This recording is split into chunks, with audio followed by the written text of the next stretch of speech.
আমার জীবনে তোমার আগমন যেন সব কিছু নতুন করে শুরু হয়। তুমি আসার পর সাধারণ দিনগুলোও বিশেষ হয়ে উঠেছে। ক্লান্ত সন্ধ্যাগুলো পেয়েছে শান্তির স্পর্শ। তুমি শুধু একজন মানুষ হয়ে আসোনি, তুমি এসেছো ভরসা হয়ে, একজন শ্রোতা হয়ে, আমার হাসির আসল কারণ হয়ে।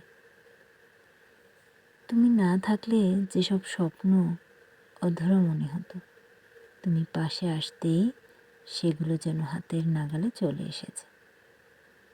আমার জীবনে তোমার আগমন প্রমাণ করেছে আল্লাহর লেখা কিছু গল্প আমাদের জীবনকে বদলে দেয় সম্পূর্ণরূপে, যেখানে প্রতিটি অধ্যায় জুড়ে থাকে ভালোবাসা, শ্রদ্ধা আর প্রার্থনা। কলমে মাহবুব সর্দার সবুজ, কণ্ঠে আমি সাদিয়া। ধন্যবাদ সবাইকে।